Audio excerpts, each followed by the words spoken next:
Welcome to my channel. ఈరోజు నేను చేయబోయే రెసిపీ వచ్చేసి గుత్తొంకాయ కూర అండి. నా స్టైల్లో గుత్తొంకాయ కూర చేయబోతున్నాను అనమాట. ఇవి ఇలా 4 పక్షాలుగా తరిగి ఉప్పు కలిపిన నీటిలో వేసుకోవాలన్నమాట. ఇదిగోండి ఇట్లా 4 పక్షాలుగా తరగాలన్నమాట. పుచ్చులు ఉన్నాయో లేదో చూసుకుని కట్ చేసుకోండి. వాటికి కావాల్సిన పదార్థాలు: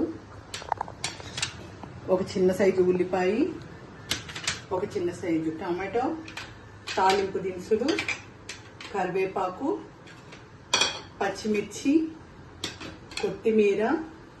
మెయిన్ ఇంగ్రీడియంట్స్ వచ్చేసి ఈ పొడి అండి. ఈ పొడి వచ్చేసి ధనియాలు, జీలకర్ర, కొంచెం మిరియాలు, కొంచెం మెంతులు, పచ్చిశనగపప్పు. వీటన్నిటిని డ్రై రోస్ట్ చేసి ఇలా మెత్తగా పొడి కొట్టుకోవాలండి. మీకు ఇష్టమైతే వెల్లుల్లిపాయ, ఎండు కొబ్బరి యాడ్ చేసుకోండి. నేనైతే ఎండు కొబ్బరి యాడ్ చేశాను, వెల్లుల్లిపాయ యాడ్ చేయలేదు. సో ఈ పొడి అయితే మనం రెడీ చేసి పెట్టుకోవాలన్నమాట. దీన్ని ఇప్పుడు ఈ పొడిని ఈ వంకాయలో స్టఫ్ చేసి పెట్టుకుందాం.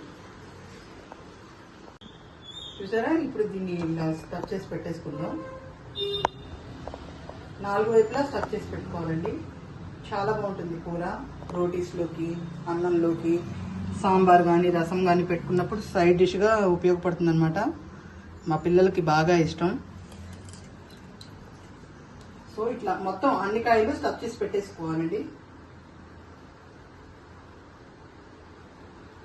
చూస్తారా, ఇలా మొత్తం నిండుగా ఇలా స్టఫ్ చేసి పెట్టేసుకోవాలి.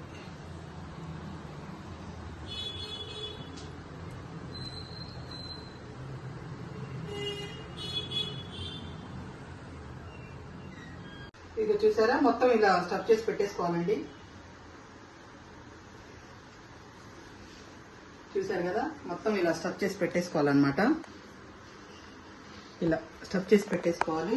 సో ఇప్పుడు మనం వీటిని తయారు చేసే విధానం చూసేద్దాం ఫ్రెండ్స్. ఇప్పుడు తయారీ విధానం చూసేద్దామా. స్టవ్ వెలిగించుకొని లో ఫ్లేమ్ లో పెట్టుకోవాలండి.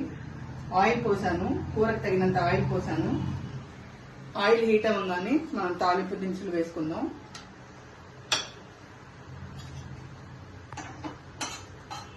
చాలా మంది ఇన్స్టాగ్రామ్ లో ఇట్లా మెసేజ్లు వచ్చి అడుగుతున్నారు, ఓన్లీ వెజ్ చేస్తున్నారు, నాన్ వెజ్ మీరు తినరా అని. నేను నాన్ వెజ్ తినమండి, ఓన్లీ వెజ్. అది కొంచెం ఇదిగా మాట్లాడుతున్నారు. అవే కూరలు తిని తిని మీకు బోరు కొట్టట్లేదని. మీకు చికెన్లు, మటన్లు డైలీ గంటకి అవే తిని మీకు బోరు కొట్టనప్పుడు మా వెజ్ మాకు ఎలా బోరు కొడతాయి? మాకు ఇవే కదా. సో ఎప్పుడు అలా ఎవరిని ఒకరిని ఇదిగా చేయకండి. ఎవరి ఇష్టాలు వాళ్ళవి, ఎవరి ఇంటి పద్ధతులు వాళ్ళవి, ఎవరి ఫుడ్ అలవాట్లు వాళ్ళవి. మా అలవాట్లు ఇవి. ఓకేనా ఫ్రెండ్స్? వేరేగా అనుకోవద్దు ఎవరు, దయచేసి. వాళ్ళు అడిగిన దానికి నేను చెప్తున్నాను. ఈసారి ఎవరన్నా అలా కామెంట్స్ చేస్తే కనుక నేను స్క్రీన్ షాట్లు పెడతాను. సో నూనె అయితే వేడైందండి. నేను తాలింపులు వేసేస్తున్నాను. ఇవి కొంచెం వేగిన తర్వాత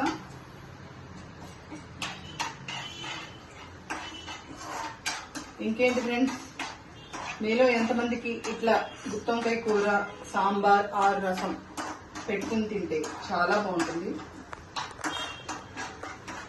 రోటీలో కూడా బాగుంటుంది. రోటీ ఆర్ చపాతీ, పుల్కా చాలా బాగుంటుంది. మెయిన్ మా పిల్లలకి ఈ గుత్తొంకాయ కూర చేస్తే సాంబార్ కానీ రసం కానీ అడుగుతారు అంతే. మా చిన్న పాప అయితే టమాటా పెరుగు పచ్చడి అడుగుతుంది. అదేమిటో వెరైటీ. సో ఇది కూడా వేగిపోయినాయండి. పచ్చిమిర్చి చేసేస్తున్నాను. అండ్ మనం కట్ చేసి పెట్టుకున్న ఉల్లిపాయలు కూడా వేసేస్తున్నాను. ఇవన్నీ ఎందుకంటారా, కొంచెం గ్రేవీ లాగా ఉంటే బాగుంటుంది కదా గుత్తొంకాయకి. సో అందుకనమాట టేస్ట్ బాగుంటుంది. మీరు కూడా ట్రై చేసుకోండి. దీన్ని ఒక 5 నిమిషాలు మగ్గనిద్దాం మూత పెట్టేసి. ఇప్పుడు ఇది మగ్గిందో లేదో చూసేద్దామండి. చూసారా, కలర్ చేంజ్ అయిపోయింది. ఇప్పుడు ఇందులో మనం సన్నగా తరిగి పెట్టుకున్న టమాటో, కరివేపాకు, సన్నగా తరిగి పెట్టుకున్న టమాటాలు కూడా వేసేస్తున్నానండి. ఇప్పుడు ఇవి కూడా వేసేసి ఒక 2 మినిట్స్ మగ్గించేసుకున్నామండి. జస్ట్ 2 మినిట్స్ చాలు.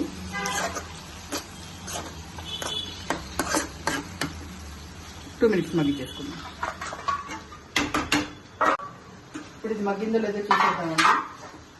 ఆల్మోస్ట్ మగ్గిపోయినాయి. ఇప్పుడు ఇందులో ఏంటంటే లైట్ గా ఉప్పు పసుపు వేద్దామండి. ఆల్రెడీ నేను పొడిలో ఉప్పు పసుపు ఎండుమిర్చి డ్రై రోస్ట్ చేసి కారం పొడిలాగా కొట్టుకున్నానండి. జస్ట్ కొంచెం ఈ ఉల్లిపాయలు మగ్గించుకునేవారు కొంచెం సరిపడుతుంది.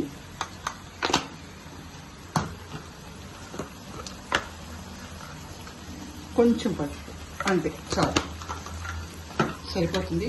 వీటిని ఒక నిమిషం ఇట్లా కలిపేసి మనం స్టఫ్ చేసి పెట్టుకున్న వంకాయలని వేసేద్దాం. ఒక్కొక్కటిగా వేసేద్దాం. జస్ట్ ఒక 10 నిమిషాలండి, అంతే కూర రెడీ అయిపోతుంది. ఇప్పుడు ఈ స్టఫ్ చేసి పెట్టుకున్నాం కదా, వీటిని వేసేద్దాం. వీటిని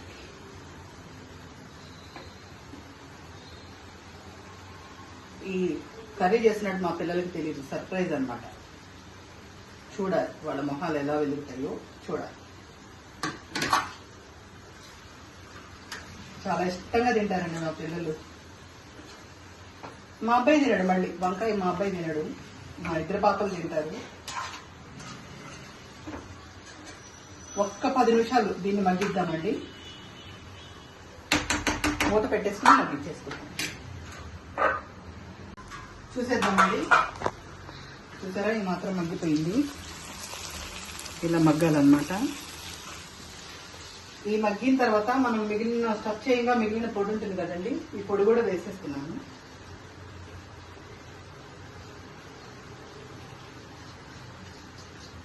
వేసేసి మరొకసారి దీన్ని ఇట్లా లైట్ గా టౌన్ చేసి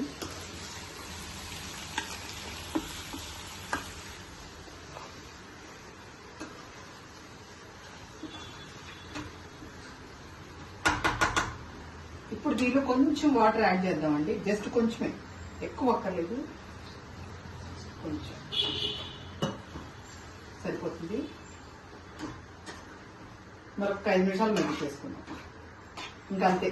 లాస్ట్ గా కొత్తిమీర వేసేసుకుని దించేసుకుందాం. మరొక 5 నిమిషాలు మూత పెట్టేసి మగ్గించేసుకుందాం. ఇప్పుడు ఇది చూసేద్దామంటే, ఇప్పుడు చూసారా ఆయిల్ పైకి వెళ్ళిపోయింది. ఇలా రావాలన్నమాట గ్రేవీ కర్రీ. ఇప్పుడు ఇది ఉప్పు సరిపోయిందో లేదో చూద్దాం, లేదంటే మా పిల్లలు తిట్టేస్తారు.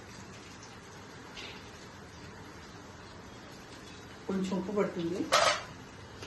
ఉప్పు తగ్గితే పర్వాలేదండి, ఎక్కువైతే మనం దాన్ని ఏం చేయటానికి ఉండదు.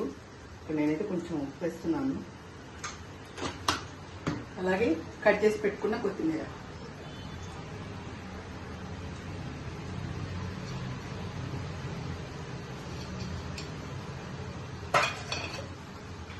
దీన్ని ఇట్లా ఉప్పు వేసుకున్నాం కదా, కొంచెం ఇట్లా కలిపేసేసి స్టవ్ ఆఫ్ చేసేసుకుందాం.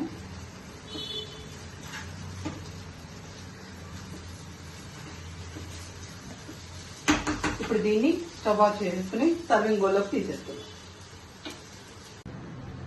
చూసారు కదా, ఇప్పుడు దీన్ని సర్వింగ్ బౌల్లోకి తీసేసుకుందాం.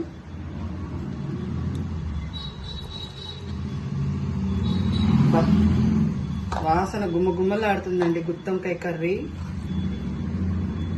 వేడివేడి అన్నంలో కానీ చపాతీల్లో కానీ టేస్ట్ ఉంటుంది. అబ్బబ్బబ్బా, కూరల్లో కల్లా రాజు ఎవరయ్యా అంటే గుత్తి వంకాయ కూర.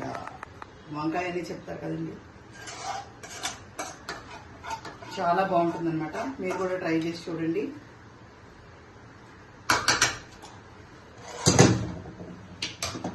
సో చూసారు కదా, ఈరోజు నా రెసిపీ వచ్చేసి గుత్తొంకాయ కర్రీ అనమాట. దీన్ని మీరు కూడా ట్రై చేసి చూడండి, ఎలా ఉందో నా కామెంట్ సెక్షన్ లో చెప్పేసేయండి. అలాగే నా వీడియో కనుక నచ్చినట్లయితే లైక్ చేయండి, షేర్ చేయండి, సబ్స్క్రైబ్ చేసుకోండి. కొత్తగా ఎవరైనా నా వీడియోస్ చూస్తున్నట్టయితే సబ్స్క్రైబ్ చేసుకోండి. పక్కనే ఉన్న బెల్ ఐకాన్ నొక్కండి. ఓకేనా friends, thank you so much.